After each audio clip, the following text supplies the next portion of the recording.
നമുക്ക് next one Krebs സൈക്കിളാണ്. അപ്പോൾ Krebs cycle second step of aerobic respiration മൈറ്റോകോൺട്രിയയിൽ നടക്കുന്നു എന്ന് പറഞ്ഞു. ഇവിടുത്തെ അക്സെപ്റ്റർ മോളിക്യൂൾ എന്ന് പറയുന്നത് ഓക്സാലോ അസറ്റിക് ആസിഡാണ്. ഓക്സാലോ അസറ്റിക് ആസിഡ് മുമ്പ് ഇവിടെ C4 പാത്വേയിൽ പഠിച്ചു. അവിടുത്തെ ഫസ്റ്റ് പ്രോഡക്റ്റ് എന്ന് പറയുന്നത് 4 കാർബൺ കോമ്പൗണ്ട്. അപ്പോൾ ഓക്സാലോ അസറ്റിക് ആസിഡ് ആണ് ഇവിടുത്തെ അക്സെപ്റ്റർ മോളിക്യൂൾ എന്ന് പറയുന്നത്. ലിങ്ക് റിയാക്ഷൻ്റെ പ്രോഡക്റ്റാണ് acetyl coenzyme A. Acetyl coenzyme A is A sulphur containing compound. It's A product of link reaction or oxidative decarboxylation. അപ്പോൾ സൈറ്റോപ്ലാസത്തിൽ നിന്നും അസറ്റൈൽ കോയിൻസൈം എ മൈറ്റോകോൺട്രിയയിലേക്ക് വരികയാണ്. മൈറ്റോകോൺട്രിയയിൽ വന്നിട്ട് അത് ഓക്സാലോ അസറ്റിക് ആസിഡുമായിട്ട് കമ്പൈൻ ചെയ്യണം. നോക്കവിടെ oxaloacetic acid absorbs acetyl coenzyme A with the help of one water molecule and form citric acid. Citric ആസിഡാണ് ഇവിടുത്തെ ഫസ്റ്റ് ഫോംഡ് കോമ്പൗണ്ട്. അതുകൊണ്ടാണ് ക്രെബ്സ് സൈക്കിളിന് സിട്രിക് ആസിഡ് സൈക്കിൾ എന്ന പേരൂടെ കിട്ടിയത്. അപ്പോൾ ഓക്സാലോ അസറ്റിക് ആസിഡാണ് ഇവിടുത്തെ അക്സെപ്റ്റർ. ഈ acceptor molecule acetyl coenzyme A release ചെയ്യുന്നു with the help of one water molecule. അങ്ങനെ ഒരു പ്രോഡക്റ്റ് ഫോം ചെയ്യുന്നു. സിട്രിക് ആസിഡ് ആണ് ഇവിടുത്തെ first formed compound. It's a 6 carbon compound. Oxaloacetic acid is 4 carbon compound. Acetyl coenzyme is 2 carbon compound. Then product 6 carbon compound citric acid form ചെയ്യുന്നു. ഇതിനെ catalyse ചെയ്യുന്ന enzyme എന്ന് പറയുന്നത് citrate synthase ആണ്. Citrate synthase എന്ന എൻസൈമിൻ്റെ പ്രസൻസിലാണ് ഈ citric ആസിഡിൻ്റെ formation നടക്കുക. അപ്പോൾ ഇവിടെ പ്രത്യേകത വാട്ടർ കൺസ്യൂം ചെയ്യുന്നു, അതോടൊപ്പം അസറ്റൈൽ കോയിൻസൈം എയിലെ കോയിൻസൈം എ റിലീസും ചെയ്യുന്നു. അപ്പോൾ water is consumed and coenzyme A is released. അങ്ങനെ നമുക്കൊരു പ്രോഡക്റ്റ് കിട്ടി. സിട്രിക് ആസിഡാണ് ഇവിടുത്തെ പ്രോഡക്റ്റ്. ഈ സിട്രിക് ആസിഡ് ഒരു വാട്ടർ മോളിക്യൂളിൻ്റെ സഹായത്താൽ ഉടനെ എൻ്റെ ഐസോമറിക് ഫോമിലേക്ക് കൺവേർട്ട് ചെയ്യുന്നു. അപ്പോൾ citric acid is isomerised form isocitric acid with the help of one water molecule. അപ്പോൾ വാട്ടർ മോളിക്യൂളിൻ്റെ സഹായത്താൽ സിട്രിക് ആസിഡ് എന്തായിട്ട് കൺവേർട്ട് ചെയ്യുന്നു? ഐസോസിട്രിക് ആസിഡായിട്ട് മാറുന്നു. നമ്മൾ ഇതിൻ്റെ ഇൻട്രൊഡക്ഷൻ പറഞ്ഞു ക്രെബ്സ് സൈക്കിളിൽ 4 ഡീഹൈഡ്രോജിനേഷൻസും 2 ഡീകാർബോക്സിലേഷൻസും ഉണ്ടെന്ന് പറഞ്ഞു. 4 ഡീഹൈഡ്രോജിനേഷൻസും റിമൂവൽ ഓഫ് ഹൈഡ്രജനും 2 ഡീകാർബോക്സിലേഷൻ റിമൂവൽ ഓഫ് കാർബണും ഉണ്ടെന്ന് പറഞ്ഞു. ആ ഡീഹൈഡ്രോജിനേഷൻ ഡീകാർബോക്സിലേഷനിലൂടെയാണ് ഇനി ആ പ്രോസസ്സ് കംപ്ലീറ്റ് ആകുക. അപ്പോൾ ഈ സിട്രിക് ആസിഡാണ് ഇവിടുത്തെ ഫസ്റ്റ് ഫോംഡ് കോമ്പൗണ്ട്. അതുകൊണ്ടാണ് പേര് കിട്ടിയ സിട്രിക് ആസിഡ് സൈക്കിൾ. പിന്നീട് മറ്റൊരു പേരോട് പറഞ്ഞു citric acid is a tricarboxylic acid. Citric acid is a tricarboxylic acid. So citric acid സൈക്കിളിൻ്റെ മറ്റൊരു പേര് tricarboxylic acid cycle or TCA cycle എന്നൂടെ പറയാം. അപ്പോൾ സിട്രിക് ആസിഡ് അതിൻ്റെ ഐസോമറിക് ഫോമിലേക്ക് മാറുന്നു, ഐസോസിട്രിക് ആസിഡ്. ഇനിയാണ് നേരത്തെ പറഞ്ഞ ഡീഹൈഡ്രോജനേഷൻസും ഡീകാർബോക്സിലേഷൻസും നടക്കുക. നോക്കുക, ഐസോസിട്രിക് ആസിഡിൽ നിന്നും ഹൈഡ്രജനെ റിമൂവ് ചെയ്യുന്നു, NAD+ NADH ആയിട്ട് മാറുന്നു. അപ്പോൾ ഇവിടുത്തെ ഫസ്റ്റ് ഡീഹൈഡ്രോജനേഷൻ 4 ഡീഹൈഡ്രോജനേഷൻസ് ഉണ്ടെന്ന് പറഞ്ഞു. അതിൽ ഒന്നാമത്തെ ഡീഹൈഡ്രോജനേഷൻ ഇവിടെ നടക്കുകയാണ്. NAD+ ഈസ് റെഡ്യൂസ് ടു എന്താണ്, അല്ലെങ്കിൽ ഡീഹൈഡ്രോജനേറ്റ് ഫോം NAD+. അപ്പോൾ ഐസോസിട്രിക് ആസിഡ് ഡീഹൈഡ്രോജനേറ്റ് ചെയ്ത് എന്തായിട്ട് മാറി? ഓക്സാലോ സക്സിനിക് ആസിഡായിട്ട് കൺവേർട്ട് ചെയ്തു. അപ്പോൾ isocitric acid is dehydrogenated to form oxalo succinic acid. അത് മറ്റൊരു 6 കാർബൺ കോമ്പൗണ്ടാണ്. അപ്പോൾ ഒന്നാമത്തെ ഡീഹൈഡ്രോജനേഷൻ നടക്കുകയാണ്. 4 ഡീഹൈഡ്രോജൻസിൽ 1 നടന്നു. ഇനി അടുത്ത് നോക്കുക, oxalo succinic acid is A 6 carbon compound. From this 6 carbon compound A carbon is removed. Decarboxylation, ഒന്നാമത്തെ ഡീകാർബോക്സിലേഷൻ ഇവിടെ നടക്കുകയാണ്. 2 ഡീകാർബോക്സിലേഷൻസ് ഉള്ളതിൽ ഒന്നാമത്തെ. അപ്പോൾ ഒരു ഡീഹൈഡ്രോജനേഷനും ഒരു ഡീകാർബോക്സിലേഷനും ആയി. അപ്പോൾ ഓക്സാലോ സക്സിനിക് ആസിഡ് എന്ന 6 കാർബൺ കോമ്പൗണ്ട് എന്തായിട്ട് മാറി? ഡീകാർബോക്സിലേറ്റ് ചെയ്ത് ഒരു 5 കാർബൺ കോമ്പൗണ്ടായിട്ട് മാറി. പേര് ആൽഫ കീറ്റോ ഗ്ലൂട്ടാറിക് ആസിഡ്. അപ്പോൾ alpha keto glutaric acid is a 5 carbon compound formed by the decarboxylation of oxalo succinic acid. Okay, അപ്പോൾ ഒരു ഡീഹൈഡ്രോജനേഷനുമായി ഒരു ഡീകാർബോക്സിലേഷനുമായി. അപ്പോൾ ആൽഫ കീറ്റോ ഗ്ലൂട്ടാറിക് ആസിഡ് എന്ന 5 കാർബൺ കോമ്പൗണ്ട് വീണ്ടും ഡീകാർബോക്സിലേറ്റ് ആണ്. അപ്പോൾ രണ്ടാമത്തെ ഡീകാർബോക്സിലേഷൻ ഇവിടെ നടക്കുകയാണ്. ഡീകാർബോക്സിലേഷൻസ് 2 എണ്ണമേ ഉള്ളൂ, 2 തവണ നടന്നു. Oxalo succinic acid decarboxylate alpha keto glutaric ആസിഡായിട്ട് മാറി. രണ്ടാമത്തെ ഡീകാർബോക്സിലേഷനിലൂടെ അതൊരു 4 കാർബൺ കോമ്പൗണ്ടായിട്ട് മാറുന്ന പേര് സക്സിനൈൽ കോയിൻസൈം എ. അപ്പോൾ 2 ഡീകാർബോക്സിലേഷൻസ് ആയി. ഇത് ഡീകാർബോക്സിലേഷനോടൊപ്പം തന്നെ ഒരു ഡീഹൈഡ്രോജനേഷനും കൂടെയാണ്. നമുക്ക് രണ്ടാമത്തെ NADH പ്രൊഡക്ഷൻ നടക്കുകയാണ്. അപ്പോൾ രണ്ടാമത്തെ ഡീഹൈഡ്രോജനേഷൻ നടക്കുകയാണ്. 2 തവണ ഡീഹൈഡ്രോജനേഷൻ നടക്കുന്നു, 2 തവണ ഡീകാർബോക്സിലേഷൻ നടക്കുന്നു. ഡീഹൈഡ്രോജനേഷൻ ഇനിയും 2 കൂടെ ഉണ്ട്. അപ്പോൾ നമുക്ക് സക്സിനൈൽ കോയിൻസൈം എ എന്ന 4 കാർബൺ കോമ്പൗണ്ടായിട്ട് മാറി. ഇതിൽ നിന്ന് ആൽഫ കീറ്റോ ഗ്ലൂട്ടാറിക് ആസിഡ് ഡീകാർബോക്സിലേറ്റ് ചെയ്തിട്ടുണ്ട്. ഇതൊരു ഡീഹൈഡ്രോജനേഷൻ റിയാക്ഷൻ കൂടെയാണ്. അപ്പോൾ 2 ഡീകാർബോക്സിലേഷൻസും 2 ഡീഹൈഡ്രോജനേഷനുമായി. ഈ സക്സിനൈൽ കോയിൻസൈം എ അതിൻ്റെ കോയിൻസൈം എ റിലീസ് ചെയ്ത് സക്സിനിക് ആസിഡായിട്ട് കൺവേർട്ട് ചെയ്യുന്നു. സക്സിനൈൽ കോയിൻസൈം എ അതിൻ്റെ കോയിൻസൈം എ റിലീസ് ചെയ്ത് സക്സിനിക് ആസിഡായിട്ട് കൺവേർട്ട് ചെയ്യുന്നു. ഇങ്ങനെ റിലീസ് ചെയ്യുന്ന കോയിൻസൈം എ അടുത്ത ക്രബ് സൈക്കിളിന് വേണ്ടിയിട്ട് for the next Krebs cycle അതിലേക്ക് തന്നെ ആഡ് ചെയ്യപ്പെടുന്നു. അതാണ് ഇങ്ങനെ കൊടുത്തിരിക്കുന്നത്. സക്സിനൈൽ കോയിൻസൈം എ അതിൻ്റെ കോയിൻസൈം എ റിമൂവ് ചെയ്താണ് എന്തായിട്ട് മാറിയ സക്സിനിക് ആസിഡായിട്ട് മാറിയത്. അത് വീണ്ടും ഫോർ ദ നെക്സ്റ്റ് സൈക്കിൾ അവിടേക്ക് തന്നെ ആഡ് ചെയ്യപ്പെടും. ഇവിടെ മറ്റൊരു കൺവേർഷൻ നടക്കുന്നുണ്ട്. ഇവിടെ ATP ഫോർമേഷൻ ആണ് നടക്കുന്നത്. പക്ഷേ ഇവിടെ ATP തന്നിട്ടില്ല. നിങ്ങൾ ചെറിയ ക്ലാസ് തൊട്ട് ATP കേൾക്കുന്നുണ്ട്. പക്ഷേ ഇവിടെ പറയുന്നത് GTP ആൻഡ് GDP ആണ്. GDP is guanosine diphosphate. Guanosine diphosphate and guanosine triphosphate. ഈ GTP ആണ് പിന്നീട് എന്തായിട്ട് കൺവേർട്ട് ചെയ്യുക ATP ആയിട്ട് മാറുക. അപ്പോൾ നമ്മൾ പറഞ്ഞ energy molecules are trapped in ATP. ഈ ATP ഫോം ചെയ്യുന്നത് GTPയിൽ നിന്നാണ്. അപ്പോൾ സക്സിനൈൽ കോയിൻസൈം എ റിലീസ് ചെയ്തു സക്സിനിക് ആസിഡായിട്ട് മാറി. അവിടെ നടക്കുന്ന conversion GDP guanosine diphosphate is converted to guanosine triphosphate. ഇതിനുശേഷം ഈ GTPയിൽ നിന്നാണ് പിന്നീട് എന്ത് ഫോം ചെയ്യുക ATP ഫോർമേഷൻ നടക്കുന്നത്. അപ്പോൾ സക്സിനിക് ആസിഡ് എന്ന 4 കാർബൺ കോമ്പൗണ്ട് ഫോം ചെയ്തു. അടുത്ത മൂന്നാമത്തെ ഡീഹൈഡ്രോജനേഷൻ നടക്കുകയാണ്. ഇപ്പോൾ 2 തവണ ഡീഹൈഡ്രോജനേഷൻ നടന്നു കഴിഞ്ഞു. മൂന്നാമത്തെ ഡീഹൈഡ്രോജനേഷൻ നടന്നുകൊണ്ട് അതൊരു ഓർഗാനിക് ആസിഡായിട്ട് മാറുന്ന പേര് ഫ്യൂമറിക് ആസിഡ്. നമ്മൾ പറഞ്ഞു ക്രബ് സൈക്കിളിൻ്റെ മറ്റൊരു പേര് ഓർഗാനിക് ആസിഡ് സൈക്കിൾ എന്നോടാണ്. കാരണം ഫ്യൂമറിക് ആസിഡ്, മാലിക് ആസിഡ് ഇതെല്ലാം നാച്ചുറൽ ഓർഗാനിക് ആസിഡുകളാണ്. അതുകൊണ്ടാണ് ആ പേര് കിട്ടിയത്. അപ്പോൾ succinic acid is converted into fumaric acid. ഇവിടെ മൂന്നാമത്തെ ഡീഹൈഡ്രോജനേഷൻ നടക്കുകയാണ്. പക്ഷേ ഇവിടെ നേരത്തെ 2 തവണത്തെ പോലെ NAD അല്ല, പകരമുള്ളത് FAD ആണ്. FADയുടെ മുഴുവൻ പേര് ഫ്ലാവിൻ അഡിനിൻ ഡൈന്യൂക്ലിയേറ്റഡ് എന്നാണ് പേര്. അപ്പോൾ ഫ്ലാവിൻ അഡിനിൻ ഡൈന്യൂക്ലിയേറ്റഡ് എന്തായിട്ട് കൺവേർട്ട് ചെയ്യുന്നത് FADH2 ആയിട്ട് മാറുന്നു. മീൻസ് മൂന്നാമത്തെ ഡീഹൈഡ്രോജനേഷൻ നടക്കുകയാണ്. ഇവിടെ എല്ലാം ഉള്ളത് NAD ആണ്. NAD means nicotinamide adenine dinucleated. Nicotinamide adenine dinucleated ആണ് NAD. ഇവിടെ ഉള്ളത് FAD ആണ്, ഫ്ലാവിൻ അഡിനിൻ ഡൈന്യൂക്ലിയേറ്റഡ്. FAD എന്തായിട്ട് കൺവേർട്ട് ചെയ്തു? FADH2 ആയിട്ട് കൺവേർട്ട് ചെയ്തു. അങ്ങനെ ഒരു ഓർഗാനിക് ആസിഡായിട്ട് മാറി ഫ്യൂമറിക് ആസിഡ്. ഫ്യൂമറിക് ആസിഡ് മറ്റൊരു ഓർഗാനിക് ആസിഡായിട്ട് മാറുന്നു വിത്ത് the help of one water molecule, പേര് മാലിക് ആസിഡ്. മാലിക് ആസിഡ് ഒരു ആപ്പിളിലൊക്കെ ഉള്ള ആസിഡാണ് മാലിക് ആസിഡ് എന്ന് പറയുന്നത്. അപ്പോൾ അതൊരു മറ്റൊരു ഓർഗാനിക് ആസിഡാണ്. ഈ മാലിക് ആസിഡ് ലേറ്റർ എന്തായിട്ട് കൺവേർട്ട് ചെയ്യുന്നത് ഓക്സാലോ അസറ്റിക് ആസിഡായിട്ട് മാറുന്നു. 4ാമത്തെ ഡീഹൈഡ്രോജനേഷൻ നടക്കുന്നുണ്ട്. അപ്പോൾ Krebs cycle involves 4 dehydrogenation reactions and 2 decarboxylation reactions. 2 ഡീകാർബോക്സിലേഷൻസും 4 ഡീഹൈഡ്രോജനേഷൻ റിയാക്ഷൻസും നടക്കുന്നു. Last one malic acid dehydrogenate ചെയ്ത് എന്തായിട്ട് മാറുന്നു? ഓക്സാലോ അസറ്റിക് ആസിഡായിട്ട് മാറുന്നു. അപ്പോൾ ഇതാണ് ക്രബ് സൈക്കിൾ എന്ന് പറയുന്നത്. അപ്പോൾ ഓർത്ത് വെക്കുക, ഓരോ ഗ്ലൈക്കോളിസിന് ശേഷവും സിമിലർ ആയിട്ടുള്ള 2 ക്രബ് സൈക്കിൾസ് നടക്കും. കാരണം ഓരോ ഗ്ലൂക്കോസ് മോളിക്യൂളിൽ നിന്നും ഗ്ലൈക്കോളിസിൻ്റെ ഫലമായിട്ട് 2 പൈറുവിക് ആസിഡ് ഫോം ചെയ്യുന്നുണ്ട്. 2 പൈറുവിക് ആസിഡ് ഫോം ചെയ്തു കഴിഞ്ഞാൽ 2 ലിങ്ക് റിയാക്ഷൻ നടക്കുന്നുണ്ട്. ലിങ്ക് റിയാക്ഷൻ്റെ പ്രോഡക്റ്റ് ഏതാണ്? Acetyl coenzyme A. അപ്പോൾ അതിനുശേഷം എന്ത് ചെയ്യുന്നു? 2 ക്രബ് സൈക്കിൾസ് നടക്കുന്നത്. അപ്പോൾ ഓരോ ഗ്ലൈക്കോളിസിനെ തുടർന്നും 2 ക്രബ് സൈക്കിൾസ് വീതം നടക്കുന്നുണ്ട്. ഇനി എൻ്റെ എനർജിയുടെ കാര്യമാണ് ഇനി പറയാം, ATPയുടെ കാര്യം. അപ്പോൾ ഇത് മനസ്സിലായില്ല, ഇതാണ് ക്രബ് സൈക്കിൾ എന്ന് പറയുന്നത്. അപ്പോൾ Krebs cycle is the second step of aerobic respiration takes place in the mitochondria. ഇവിടുത്തെ അക്സെപ്റ്റർ മോളിക്യൂൾ എന്ന് പറയുന്നത് ഓക്സാലോ അസറ്റിക് ആസിഡാണ്. സിട്രേറ്റ് സിന്തേസ് എൻസൈമിൻ്റെ പ്രസൻസിൽ വാട്ടർ മോളിക്യൂൾ ഉപയോഗിച്ചുകൊണ്ടാണ് അക്സെപ്റ്റ് ചെയ്യുക. ഇവിടുത്തെ respiratory substrate acetyl coenzyme A ആണ്. ഇത് എന്തിൻ്റെ പ്രോഡക്റ്റാണ്? ലിങ്ക് റിയാക്ഷൻ്റെ പ്രോഡക്റ്റാണ്. പൈറുവിക് ആസിഡ് 1 കാർബൺ റിമൂവ് ചെയ്തിട്ടുണ്ടായ 2 carbon compound acetyl coenzyme A.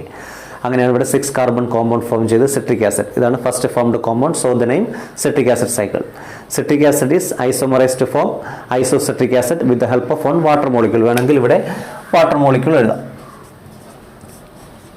Water മോളിക്യൂളിൻ്റെ സഹായത്താൽ ഐസോസിട്രിക് ആസിഡായിട്ട് മാറുന്നു. പിന്നെ അത് ഡീഹൈഡ്രോജനേറ്റ് ചെയ്ത് ഓക്സാലോ സക്സിനിക് ആസിഡായിട്ട് മാറുന്നു. ഇത് 6 കാർബൺ കോമ്പൗണ്ട്. അത് ഡീകാർബോക്സിലേറ്റ് ചെയ്ത് 5 കാർബൺ കോമ്പൗണ്ടായിട്ട് മാറുന്നു. പേര് ആൽഫ കീറ്റോ ഗ്ലൂട്ടാറിക് ആസിഡ്. വീണ്ടും ഡീകാർബോക്സിലേഷൻ നടക്കുന്നു. അപ്പോൾ 4 കാർബൺ കോമ്പൗണ്ടായിട്ട് മാറി സക്സിനൈൽ കോയിൻസൈം എ. കൂടെ ഡീഹൈഡ്രോജനേഷൻ നടക്കുന്നു. സക്സിനൈൽ കോയിൻസൈം എ അതിൻ്റെ കോയിൻസൈം റിലീസ് ചെയ്ത് സക്സിനിക് ആസിഡായിട്ട് മാറുന്നു. അവിടുത്തെ കൺവേർഷൻ GTP ആയിട്ട് കൺവേർട്ട് ചെയ്യുന്നു. GDP means guanosine diphosphate. അത് ഗുവാനോസിൻ ട്രൈഫോസ്ഫേറ്റ് ആയിട്ട് മാറുന്നു. ഈ GTPയിൽ നിന്നാണ് പിന്നീട് ATP ഫോം ചെയ്യുക. സക്സിനിക് ആസിഡിൽ 3ാമത്തെ ഡീഹൈഡ്രോജനേഷൻ നടക്കുന്നു. FADH2 ആയിട്ട് ഡീഹൈഡ്രോജനേറ്റ് ചെയ്യുന്നു. FAD means flavin adenine dinucleotide. അങ്ങനെ ഒരു ഓർഗാനിക് ആസിഡ് ഫോം ചെയ്യുന്നു, fumaric acid. Fumaric acid malic ആസിഡായിട്ട് കൺവേർട്ട് ചെയ്യുന്നു with the help of 1 water molecule. 4ാമത്തെ ഡീഹൈഡ്രോജനേഷൻ നടന്നുകൊണ്ട് അത് ഓക്സാലോ അസറ്റിക് ആസിഡായിട്ട് മാറി. അപ്പോൾ ഇങ്ങനെയുള്ള 2 ക്രബ് സൈക്കിൾസ് നടക്കുന്നു ഓരോ ഗ്ലൈക്കോളിസിസിനെ തുടർന്ന്. കാരണം അറിയാമല്ലോ, from 1 glucose molecule 2 pyruvic acid molecules are formed. അതിനെ തുടർന്ന് 2 ലിങ്ക് റിയാക്ഷൻസും നടക്കുന്നു, 2 ക്രബ് സൈക്കിൾസും നടക്കുന്നുണ്ട്. ഓക്കെ, ഇനി ഇതിലുള്ള ATPയുടെ അളവാണ് ഇനി പറയുന്നത്. നെക്സ്റ്റ് പറയുന്നത് എയറോബിക് റെസ്പിറേഷനിലുള്ള ഗെയിൻ ഓഫ് ATP ആണ്. ATPയുടെ പെർസെൻറ്റേജിനെ കുറിച്ചാണ് ഇനി പറയുന്നത്. നേരത്തെ പറഞ്ഞ ഗ്ലൈക്കോളിസിസിൻ്റെ ഫലമായിട്ട് 8 ATP ഫോം ചെയ്യുന്നെന്ന് പറഞ്ഞു അല്ലേ. 8 ATP ഫോം ചെയ്യുന്നുണ്ട് ഗ്ലൈക്കോളിസിസിൽ. അപ്പോൾ ഫസ്റ്റ് നോക്കുക, പ്രൊഡക്ഷൻ ഓഫ് ATP ആയിട്ട് ബന്ധപ്പെട്ട് from 1 glucose molecule 2 pyruvic acid molecules are formed എന്ന് പറഞ്ഞു. അപ്പോൾ as A result of glycolysis 8 ATP molecules are formed in cytoplasm. നേരത്തെ പറഞ്ഞാണ്. നെക്സ്റ്റ് സ്റ്റെപ്പ് എന്ന് പറയുന്നത് oxidative decarboxylation or link reaction ആണ്. ലിങ്ക് റിയാക്ഷൻ്റെ സമയത്ത് ഡീഹൈഡ്രോജനേഷൻ നടക്കുന്നു എന്ന് പറഞ്ഞു. അപ്പോൾ അവിടെ 2 NADH ഫോം ചെയ്യുന്നുണ്ട്. 2 NADH ഫോം ചെയ്യുന്നുണ്ട്. ലിങ്ക് റിയാക്ഷൻ കഴിഞ്ഞാൽ തേർഡ് സ്റ്റെപ്പ് എന്ന് പറയുന്നത് ക്രബ് സൈക്കിളാണ്. ഇപ്പോൾ നമ്മൾ പറഞ്ഞ ക്രബ് സൈക്കിളാണ്. ക്രബ് സൈക്കിളിൽ 4 ഡീഹൈഡ്രോജനേഷൻസ് ഉണ്ടെന്ന് പറഞ്ഞു. അതിൽ 3 NADHും 1 FADHും ആണ്.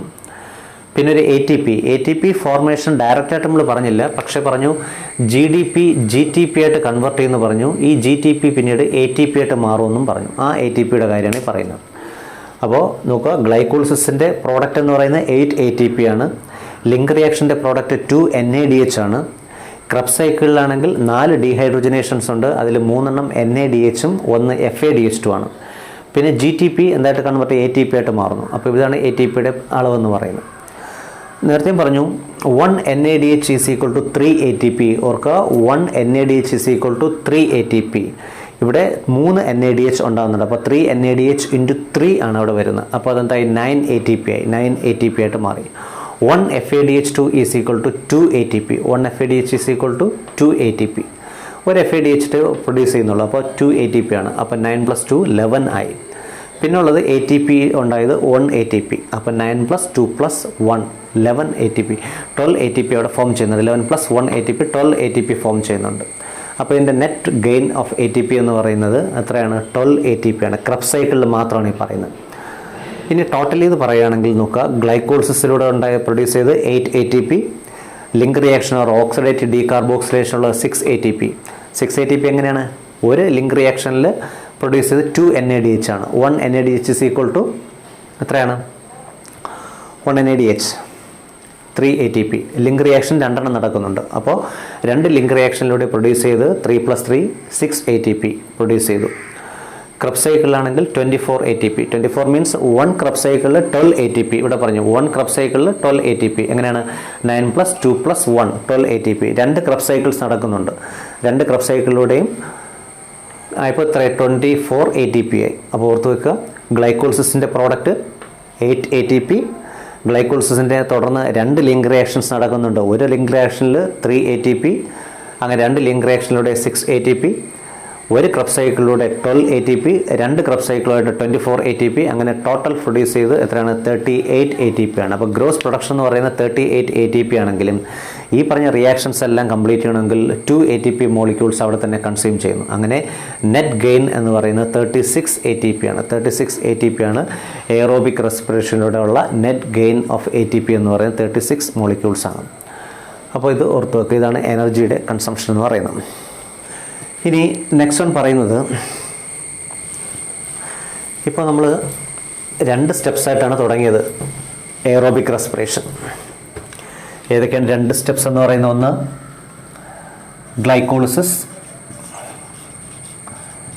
ഗ്ലൈക്കോളിസിസിനെ തുടർന്ന് ലിങ്ക് റിയാക്ഷൻ വന്നു. ലിങ്ക് റിയാക്ഷന് ശേഷം ക്രബ് സൈക്കിൾ നടക്കുന്നു. ഒരു ഗ്ലൈക്കോളിസിസ് നടന്നു കഴിഞ്ഞാൽ 2 ലിങ്ക് റിയാക്ഷൻസും 2 ക്രബ് സൈക്കിൾസും നടക്കുന്നു. അവരുടെ എനർജിയുടെ കാര്യമൊക്കെ നമ്മൾ പറഞ്ഞു. ഇത്രയും ആയിട്ടും എയറോബിക് റെസ്പിറേഷൻ കംപ്ലീറ്റ് ആകുന്നില്ല. എയറോബിക് റെസ്പിറേഷൻ കംപ്ലീറ്റ് ആണെങ്കിൽ ഇനിയും ഒരു സ്റ്റെപ്പ് കൂടെ ഉണ്ട്. അപ്പോൾ ആക്ച്വലി ഒരു 5 സ്റ്റെപ്സ് ഇതിൽ വരുന്നുണ്ട്. ഇപ്പോൾ തന്നെ മെയിൻ 2 സ്റ്റെപ്സ് എന്ന് പറയുന്നത് ഗ്ലൈക്കോളിസിസ് ആൻഡ് ക്രബ് സൈക്കിളാണ്. പക്ഷേ ഇൻ ബിറ്റ്വീൻ ലിങ്ക് റിയാക്ഷൻ വന്നു. അവിടെ രണ്ടിനും ഇടയിലായിട്ട് link reaction or oxidative decarboxylation വന്നു. ഇനിയും എയറോബിക് റെസ്പിറേഷൻ കംപ്ലീറ്റ് ആകണമെങ്കിൽ ഒരു സ്റ്റെപ്പ് വീണ്ടും നടക്കണം. അതാണ് terminal oxidation. Terminal means final, അവസാനത്തെ സ്റ്റെപ്പ്. അപ്പോൾ ലാസ്റ്റ് സ്റ്റെപ്പ് ഓഫ് ഏത് എയറോബിക് റെസ്പിറേഷനാണ് എന്ത് പറയുക, ടെർമിനൽ ഓക്സിഡേഷൻ എന്ന് പറയുക. പക്ഷേ ഈ ടെർമിനൽ ഓക്സിഡേഷൻ കംപ്ലീറ്റ് ആകണമെങ്കിൽ വീണ്ടും 2 സ്റ്റെപ്സ് ഉണ്ട്. അതാണ് ഒന്ന് ഇലക്ട്രോൺ ട്രാൻസ്പോർട്ട് സിസ്റ്റവും മറ്റൊന്ന് ഓക്സിഡേറ്റീവ് ഫോസ്ഫോറിലേഷനും. അപ്പോൾ നമുക്ക് first step is glycolysis, second step ഇടയ്ക്ക് വരുന്ന ഇൻ്റർമീഡിയറ്റ് സ്റ്റേജ് എന്ന് പറയുന്നത് ഏതാണ്, ലിങ്ക് റിയാക്ഷനാണ്, തേർഡ് സ്റ്റെപ്പ് ക്രബ്സ് സൈക്കിളാണ്. ഇനി എയറോബിക് റെസ്പിറേഷൻ്റെ ഫൈനൽ സ്റ്റെപ്പ് എന്ന് പറയുന്നത് ടെർമിനൽ ഓക്സിഡേഷനാണ്. ഈ ടെർമിനൽ ഓക്സിഡേഷൻ കംപ്ലീറ്റ് ആണെങ്കിൽ 2 സബ് സ്റ്റേജസ് ഉണ്ട്. That's one electron transport system or ETS and second one oxidative phosphorylation. ഇങ്ങനെ 2 സ്റ്റെപ്സാണ് അവിടെ ഉള്ളത്. അപ്പോൾ നമുക്ക് ടെർമിനൽ ഓക്സിഡേഷൻ ആണ് ഇനി പറയുന്നത്, നോക്കിയിരിക്കാം. അപ്പോൾ terminal means final step of aerobic respiration is called terminal oxidation. നോക്കുക, final step of aerobic respiration എന്ന് പറയാൻ ക്രബ്സ് സൈക്കിളിൽ ഡീഹൈഡ്രോജനേഷനിലൂടെ പ്രൊഡ്യൂസ് ചെയ്യുന്നത് NADH ആൻഡ് FADH2. ഇനി നമ്മൾ ടെർമിനൽ ഓക്സിഡേഷൻ ആണ് പറയുന്നത്. അപ്പോൾ ക്രബ്സ് സൈക്കിൾ നടത്തുന്ന മൈറ്റോകോൺട്രിയയാണ്. മൈറ്റോകോൺട്രിയയുടെ സ്ട്രക്ചറൊക്കെ നമ്മൾ മുമ്പ് പഠിച്ചിട്ടുണ്ട്. Mitochondria has an outer membrane and an inner membrane. Inner membrane has an infolding called cristae.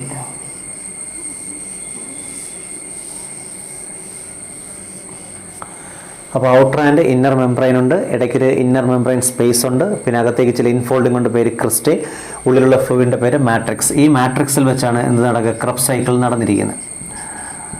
Okay, ഇവിടെയാണ് NADH ആൻഡ് FADH2 എല്ലാം പ്രൊഡ്യൂസ് ചെയ്തത്. നെക്സ്റ്റ് സ്റ്റേജിൽ നോക്കുക, the NADH and FADH2 produced during Krebs cycle get oxidized to release protons and electrons. Krebs സൈക്കിളിൽ form ചെയ്ത NADH and FADH2 oxidise ചെയ്തിട്ട് protons and ഇലക്ട്രോൺസിനെ emit ചെയ്യുന്നു. These protons and electrons travel through a series of electron careers.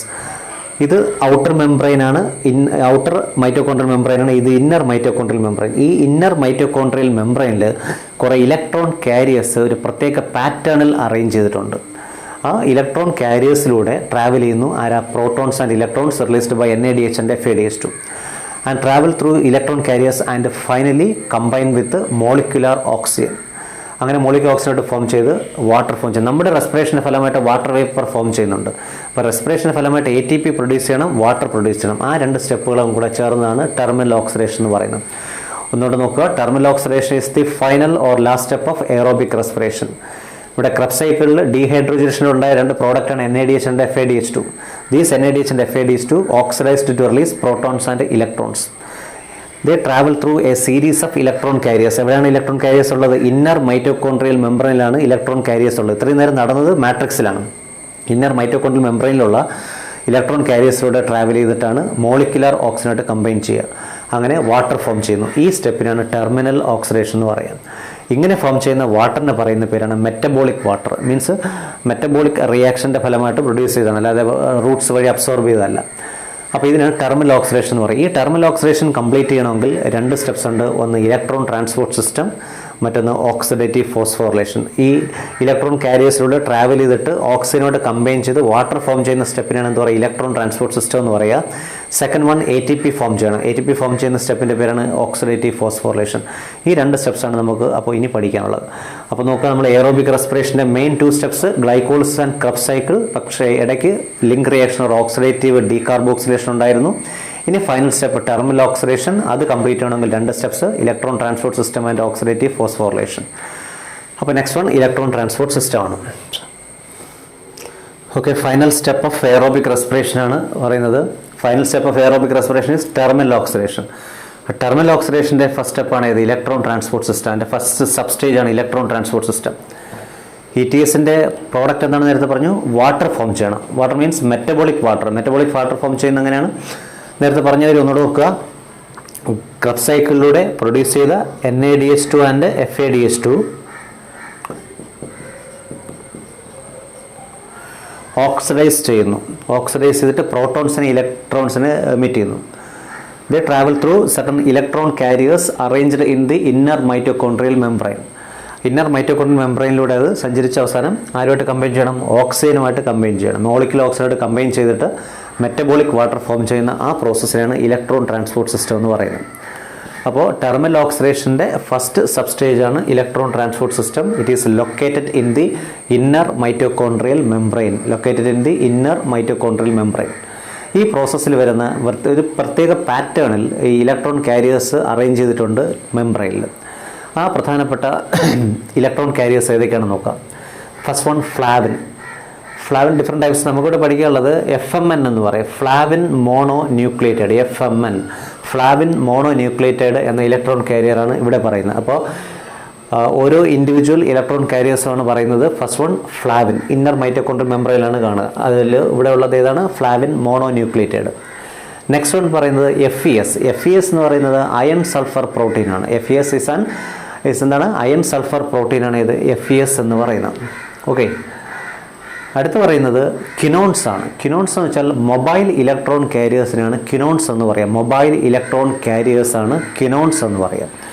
അതിൽ തന്നെ most important കിനോണിൻ്റെ പേര് യുബിക്വിനോൺ എന്നാണ് പേര്. യുബിക്വിനോൺ. അതിനെ UQ കൊണ്ടായിരിക്കും റെപ്രസെൻറ്റ് ചെയ്യുക. UQ means ubiquinone. അപ്പോൾ quinones are mobile electron carriers. And last one cytochromes ആണ്. സൈറ്റോക്രോംസ് നമ്മൾ നേരത്തെ പഠിച്ചിരുന്നു. ഫോട്ടോസിന്തസിൽ സൈക്ലിക് ആൻഡ് നോൺ സൈക്ലിക് ഫോട്ടോഫോസ്ഫോറിലേഷനിൽ സൈറ്റോക്രോംസ് പഠിച്ചിരുന്നതാണ്. സൈറ്റോക്രോം B6 സൈറ്റോക്രോം F ഒക്കെ പഠിച്ചിരുന്നു. അപ്പോൾ നമുക്ക് ഏതൊക്കെയാണ് ഇന്നർ ETSൽ കാണുന്ന ഇൻഡിവിജ്വൽ ഇലക്ട്രോൺ കാരിയേഴ്സ് എന്ന് പറയുന്നത്? Flavin is flavin mono nucleated. FES is iron sulfur protein. Then kinones are the mobile electron carrier. Most common kinone is ubiquinone, UQ എന്ന് പറയും. And last one cytochromes. Cytochromes are of different types. Cytochrome A, A3, C, B1 ഇങ്ങനെ different types of cytochromes ഉണ്ട്. അതാണ് ഇവിടെ എഴുതിയിരിക്കുന്ന cytochromes A, A3 ഇങ്ങനെ. അപ്പോൾ ഇതാണ് ഈ പ്രധാനപ്പെട്ട ഇലക്ട്രോൺ കാരിയേഴ്സ് എന്ന് പറയുന്നത്. ഈ ഇലക്ട്രോൺ കാരിയേഴ്സ് എല്ലാം ഒരു പർട്ടിക്കുലർ പാറ്റേണിൽ എവിടെ ഇന്നർ മൈറ്റോകോൺഡ്രിയൽ മെംബ്രെയിനിലാണ് അറേഞ്ച് ചെയ്തിരിക്കുക. ആ ഇലക്ട്രോൺ കാരിയേഴ്സിലൂടെ ട്രാവൽ ചെയ്തിട്ടാണ് ഓക്സിജനുമായിട്ട് കമ്പൈൻ ചെയ്ത് വാട്ടർ ഫോർമേഷൻ നടക്കുന്നത്. നോക്കുക, എൻ്റെ ഒരു പ്രത്യേക പാറ്റേൺ ഇതേ ഓർഡറിൽ തന്നെ പഠിക്കണം. ആ ഇലക്ട്രോൺ കാരിയേഴ്സിൻ്റെ അറേഞ്ച്മെൻറ്റ് NADH ആൻഡ് FADH ആണല്ലോ ഓക്സിഡൈസ് ചെയ്ത് പ്രോട്ടോൺസ് ഒക്കെ എമിറ്റ് ചെയ്യുന്നത്. അതാണ് NADH എന്ന് പറയുന്നത്. NADH നിന്ന് ആദ്യമായിട്ട് വരുന്നത് മെംബ്രെയിനിൽ കാണുന്ന ഫ്ലാവിനിലേക്കാണ്. FMN means flavin mono nucleated. From FMN, electrons travel to FES. FES means iron sulfur protein. From FES it goes to coenzyme quinone. Quinones പറഞ്ഞു mobile electron carriers ആണ്. From quinones travel to the cytochrome B. Cytochromes different types ഉണ്ടെന്ന് പറഞ്ഞാൽ അതിലൊന്നാണ് ഇത് cytochrome B. വീണ്ടും അത് തിരിച്ച് എവിടേക്ക് വരുന്നു? FES iron sulfur പ്രോട്ടീനിലേക്ക് വരുന്നു. വീണ്ടും coenzyme quinoneലേക്ക് വരുന്നു. ഇനി വരുന്ന എല്ലാ ഡിഫറെൻറ്റ് ടൈപ്സ് ഓഫ് സൈറ്റോക്രോംസ് ആണ്. Cytochrome C1, cytochrome C, cytochrome A and cytochrome A3. Cytochrome A3യിൽ നിന്ന് അടുത്ത് പോകുന്നത് മോളിക്കുലാർ ഓക്സിജനിലേക്കാണ്. അങ്ങനെ മോളിക്കുലാർ ഓക്സിജനിൽ എത്തിയിട്ടാണ് അദ്ദേഹമായിട്ട് മാർഗ വാട്ടർ ഫോർമേഷൻ നടക്കുക. ആ വാട്ടറിന് പറയുന്ന പേരാണ് മെറ്റബോളിക് വാട്ടർ. അപ്പോൾ ഇതാണ് ഇലക്ട്രോൺ ട്രാൻസ്പോർട്ട് സിസ്റ്റം എന്ന് പറയുന്നത്, ETS എന്ന് പറയുന്നത്. അപ്പോൾ എന്താണ്? ടെർമിനൽ ഓക്സിഡേഷൻ്റെ ഫസ്റ്റ് സ്റ്റെപ്പാണ് ETS or electron transport system. It is located in the inner mitochondrial membrane. എന്താ പറഞ്ഞാൽ ക്രബ് സൈക്കിളിൻ്റെ ഫലമായിട്ട് പ്രൊഡ്യൂസ് ചെയ്ത NADH ആൻഡ് FADH2 ഓക്സിഡൈസ് ചെയ്യുന്നു. അവർ പ്രോട്ടോൺസ് ആൻഡ് ഇലക്ട്രോൺസിനെ എമിറ്റ് ചെയ്യുന്നു. They travel through certain electron carriers located in the inner mitochondrial membrane and combine with molecular oxygen to form metabolic water. ആ electron carriers ആണ് പറഞ്ഞ FMN means flavin mononucleated. FES iron sulphur protein. ഈ mobile electron carriers quinones. Then different types of cytochromes. From NADH electrons go to FMN flavin mononucleated. Then a series of electron carriers will travel in the FES iron sulfur protein, coenzyme quinone, cytochrome B, iron sulfur protein, coenzyme quinone, cytochrome C1, cytochrome C, cytochrome A and cytochrome A3, and finally reach oxygen, molecular oxygen and form metabolic water. ഈ സ്റ്റെപ്പിനാണ് എന്താ പറയുക electron transport system എന്ന് പറയുക. അപ്പോൾ ഇവിടുത്തെ product എന്ന് പറയുന്നത് വാട്ടറാണ്. അപ്പോൾ വാട്ടർ ഫോർമേഷൻ നടന്നു. ചില റീസെൻറ്റ് വ്യൂസ് അനുസരിച്ച് ഈ ഇലക്ട്രോൺ കാരിയേഴ്സിനെ തന്നെ ഇലക്ട്രോൺ കാരിയർ കോംപ്ലക്സസ് ആയിട്ട് തിരിച്ചിട്ടുണ്ട്. ഇങ്ങനൊരു പിക്ചർ നിങ്ങൾ ടെക്സ്റ്റിലുണ്ടാവില്ല, പാരഗ്രാഫായിട്ട് തന്നിരിക്കുന്നത്. അപ്പോൾ നോക്കുക, ഇലക്ട്രോൺ ട്രാൻസ്പോർട്ട് സിസ്റ്റത്തിൻ്റെ കോംപ്ലക്സസ് വേറൊന്നുമില്ല, ഓരോ ഇലക്ട്രോൺ കാരിയേഴ്സിനെയും ഓരോരോ കോംപ്ലക്സസ് ആയിട്ട് ഫോർ ദ കൺവീനിയൻസ് ഓഫ് സ്റ്റഡിയും ഇങ്ങനെ പലതായിട്ട് ഡിവൈഡ് ചെയ്തിട്ടുണ്ട്. അതിനെക്കുറിച്ചാണ് പറയുന്നത്. നോക്കുക, അപ്പോൾ ഇവിടെ 5 കോംപ്ലക്സസ് ആണുള്ളത്. 5 കോംപ്ലക്സസ് ഏതൊക്കെയാണ് കോംപ്ലക്സിൽ? FMN complex, FAD complex, cytochrome B C1 complex, cytochrome A A3 complex and ATP synthase complex. ഇങ്ങനെ 5 കോംപ്ലക്സുകളായിട്ട് വേറൊന്നുമില്ല. ഈ ഇലക്ട്രോൺ കാരിയേഴ്സിനെ തന്നെ നമ്മൾ കൺവീനിയൻസിന് വേണ്ടിയിട്ട് 5 സ്റ്റെപ്പ് ബൈ സ്റ്റെപ്പായിട്ട് കോംപ്ലക്സസ് ആയിട്ട് തിരിച്ചിരിക്കുന്നത്. അതിനാണ് ETS കോംപ്ലക്സസ് എന്ന് പറയുന്നത്. ഫസ്റ്റ് വൺ NADH2 ഡീഹൈഡ്രോജനേഷനിലൂടെ വരുന്ന NADH2 FMNലേക്ക് പോകുന്നു. ഇവിടെ അത് തന്നെയാണ്, FMNലാണ് ആദ്യമായിട്ട് വരുന്നത്. FM നിന്ന് അടുത്ത് FESിലേക്കാണ് പോകുന്നത്. ഇവിടെ FES തന്നിട്ടില്ല എന്നുള്ളത് കോംപ്ലക്സ് ആയിട്ട് തിരിച്ചുകൊണ്ട് FESിലൂടെയാണ് കോയിൻസൈം കിനോണിലേക്ക് വരേണ്ടത്. അപ്പോൾ ഇവിടെ വേണമെങ്കിൽ FES എഴുതാം, പക്ഷേ എല്ലാം എഴുതണമെന്നില്ല, കോംപ്ലക്സസ് മാത്രമാണ് ഇവിടെ പറയുന്നത്. ഫ്രം FMN ഉണ്ടല്ലേ കോയിൻസൈം കിനോണിലൂടെ അടുത്ത കോംപ്ലക്സിലേക്ക് പോകണം. നമ്മൾ നേരത്തെ ക്രബ് സൈക്കിളിൽ പറഞ്ഞു succinyl coenzyme A and coenzyme release ചെയ്ത് സക്സിനിക് ആസിഡായിട്ട് മാറുമെന്ന് പറഞ്ഞു. അവിടെയാണ് മൂന്നാമത്തെ ഡീഹൈഡ്രേഷനിലൂടെ FADH2 ആയിട്ട് കൺവേർട്ട് ചെയ്യുന്നത്. ആ FAD ആണ് ഇതാണ് FAD കോംപ്ലക്സ് എന്ന് പറയുന്നത് second complex. First complex fructose mononucleated FN complex ആണ് ഒന്നാമത്തെ കോംപ്ലക്സ്. അവിടേക്ക് വന്നത് NADH2 എന്നാണ്. രണ്ടാമത് FADയിലേക്ക് വന്ന സക്സിനിക് ആസിഡ് പ്രൊഡ്യൂസ് ചെയ്തപ്പോൾ FAD ആയിട്ട് മാറി. അപ്പോൾ ഇതാണ് രണ്ട് കോംപ്ലക്സുകൾ, കോംപ്ലക്സ് 1 and 2. അത് FESിലൂടെ എവിടെ എത്തുന്നു? കോയിൻസൈം കിനോണിലെത്തുന്നു. ഈ FMN കോംപ്ലക്സ് നിന്ന് ATP റിലീസ് ചെയ്യുന്നു. ആ റിലീസ് ചെയ്യുന്ന ATP ഫിഫ്ത്ത് കോംപ്ലക്സിലേക്കാണ് പോവുക. ഫിഫ്ത്ത് കോംപ്ലക്സിൻ്റെ പേരാണ് ATP സിന്തേസ് കോംപ്ലക്സ്. ATP സിന്തസിന് വേണ്ടുന്ന എൻസൈമാണ് ATP സിന്തേസ്. ആ ATP സിന്തേസ് കാണുന്നത് ഓക്സിസോംസിലാണ്. നമ്മൾ പഠിച്ചു മൈറ്റോകോൺട്രിയ വരയ്ക്കുമ്പോൾ മൈറ്റോകോൺട്രിയ ഔട്ടർ മെംബ്രെയിൻ, ഇന്നർ മെംബ്രെയിനിൽ ചില ഇൻഫോൾഡിങ്സ് ഉണ്ടെന്ന് പറഞ്ഞ പേര് ക്രിസ്റ്റേ. ആ ക്രിസ്റ്റയിൽ ചില ഗ്രാന്യൂൾസ് ഉണ്ടെന്ന് പഠിച്ചു. ഈ ഗ്രാന്യൂൾസിനെയാണ് എന്ത് പേര് പറയുക? ഓക്സിസോംസ് എന്ന് പറയുക. ഈ ഓക്സിസോമിലാണ് ഈ ഫിഫ്ത്ത് കോംപ്ലക്സ് വരിക. അതടുത്ത് പറയാം. അപ്പോൾ fifth complex is called ATP synthase complex. എന്തായാലും കോയിൻസൈം കിനോണിൽ നിന്ന് ഇലക്ട്രോൺസ് അടുത്ത കോംപ്ലക്സിലേക്ക്, തേർഡ് കോംപ്ലക്സിലേക്ക് പോകുന്നു. Cytochrome B and C1 complex. അതിനാണ് ഇവിടെയും പറയാം cytochrome B and cytochrome C1 complex. അവിടെയും ATP റിലീസ് ചെയ്യുന്നു. ആ റിലീസ് ചെയ്യുന്ന ATPയും എവിടെ? ഫിഫ്ത്ത് കോംപ്ലക്സിലേക്ക് തന്നെയാണ് പോവുക. സൈറ്റോക്രോം Cയിലൂടെ അടുത്ത് സൈറ്റോക്രോം A3യിലേക്ക് എത്തുന്നു. A3 ആണ് ഫോർത്ത് കോംപ്ലക്സ്. ഇങ്ങനെ ലാസ്റ്റ് വൺ അവിടെ ഓക്സിജനായിട്ട് കമ്പൈൻ ചെയ്യണം. ഓക്സിജനായിട്ട് കമ്പൈൻ ചെയ്താണ് വാട്ടർ ഫോം ചെയ്യുക, മെറ്റബോളിക് വാട്ടറായിട്ട് മാറും. ഇത് 5 കോംപ്ലക്സസ് ഇൻ ETS ആണ്. ഫിഫ്ത്ത് കോംപ്ലക്സസ് ഇൻ ETS ആണ് ഈ പറയുന്നത്. അപ്പോൾ ETSനെ തന്നെ ETS കോംപ്ലക്സസ് ആയിട്ട് നമുക്ക് ഡിവൈഡ് ചെയ്യാം. അതിലൂടെ പ്രോഡക്റ്റ് എന്ന് പറയുന്നത് വാട്ടറാണ്, വാട്ടർ മോളിക്യൂൾ പ്രൊഡ്യൂസ് ചെയ്തത്. അപ്പോൾ ഇലക്ട്രോൺ ട്രാൻസ്പോർട്ട് സിസ്റ്റത്തിലൂടെ പ്രൊഡ്യൂസ് ചെയ്തത് വാട്ടറാണ്, മെറ്റബോളിക് വാട്ടർ. ഇനി ഒരു പ്രോഡക്റ്റ് കൂടെ നമുക്ക് വേണ്ടത്, അതാണ് ATP. ആ ATP ഫോം ചെയ്യുന്നതാണ് ലാസ്റ്റ് സ്റ്റെപ്പ് എന്ന് പറയുന്നത്. ആ ലാസ്റ്റ് സ്റ്റെപ്പിനാണ് എന്താ പറയുക? ഓക്സിഡേറ്റീവ് ഫോസ്ഫോറിലേഷൻ എന്ന് പറയാം. ഈ ATP ഫോർമേഷൻ എക്സ്പ്ലെയിൻ ചെയ്യാൻ ഒരു തിയറി പഠിക്കുന്നു. അപ്പോൾ അതാണ് അടുത്ത് പറയുന്നത്.